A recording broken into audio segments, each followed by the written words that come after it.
Hello friends, welcome to my channel. నేను మీ క్రాంతి. అందరూ ఎలా ఉన్నారు? మీరందరూ బాగుండాలని మనస్ఫూర్తిగా కోరుకుంటున్నాను. ఈరోజు మన రెసిపీ వచ్చేసి మెంతి కూరతో పచ్చడి చేసేసుకుందాం.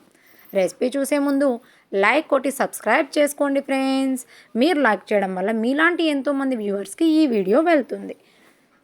ఇక రెసిపీలోకి వచ్చేస్తే ముందుగా మెంతాకు తీసుకుని చక్కగా ఒలిచి కడిగి పక్కన పెట్టుకోవాలి. తర్వాత ప్యాన్ తీసుకుని గ్యాస్ మీద పెట్టేసుకుని ప్యాన్ వేడెక్కిన తర్వాత 1/2 కప్ నువ్వులు వేసుకోవాలి. నువ్వులని దూరగా చిటపటలాడే వరకు వేయించుకోవాలి. వేగిన నువ్వులను తీసి పక్కన పెట్టుకోవాలి. నువ్వులను పక్కన పెట్టుకుని అదే ప్యాన్లో 1 కప్పు వేరుశనగపప్పు తీసుకోవాలి. వీటిని కూడా చక్కగా దూరగా వేయించుకోవాలి.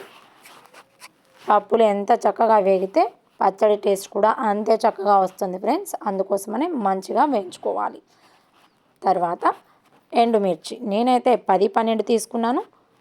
ఎక్కువ కారం తినాలనుకున్న వాళ్ళు మరో 4 కూడా వేసుకోవచ్చు. ఇవి కూడా చక్కగా వేయించి పక్కన పెట్టుకుని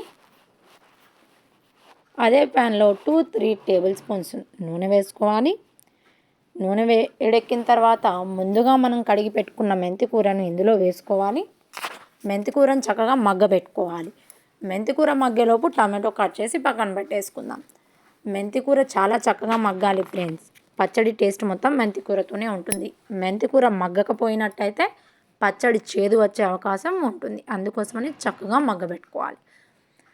మెంతి కూర మగ్గిపోయిన తర్వాతనే టమాటో, చింతపండు యాడ్ చేసి మూత పెట్టేసుకోవాలి. ఒక 5 నిమిషాలు ఆగి చూస్తే టమాటోలు చక్కగా మగ్గిపోతాయి. ఇప్పుడు చల్లారబెట్టుకొని ముందుగా పప్పులు, నువ్వులు, ఎండుమిర్చి, జీలకర్ర వీటితో పాటు ఉప్పు కూడా వేసి చక్కగా గ్రైండ్ చేసుకోవాలి. మొత్తం ఒకసారిగా వేస్తే మనం వేసుకున్న నువ్వులు, పప్పులు పౌడర్లా అవ్వవు. అందుకోసమనే ముందుగా వీటిని పౌడర్లా గ్రైండ్ చేసుకున్న తర్వాత ఇప్పుడు వెల్లుల్లి,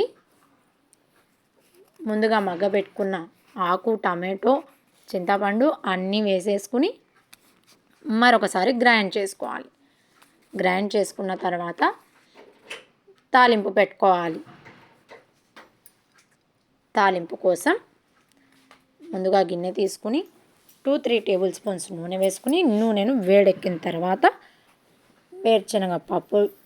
శనగపప్పు, మినపప్పు దోరగా వేయించుకుని జీలకర్ర, ఆవాలు, కొత్తిమీర, కరివేపాకు, ఉల్లిగడ్డ అన్నీ వేసి దోరగా వేయించుకోవాలి. వేగిన తర్వాత మనం ముందుగా గ్రైండ్ చేసుకున్న పచ్చడిని అందులో వేసేస్తే టేస్టీగా హెల్దీగా మన మెంతి కూర పచ్చడి తయారైపోయినట్లే.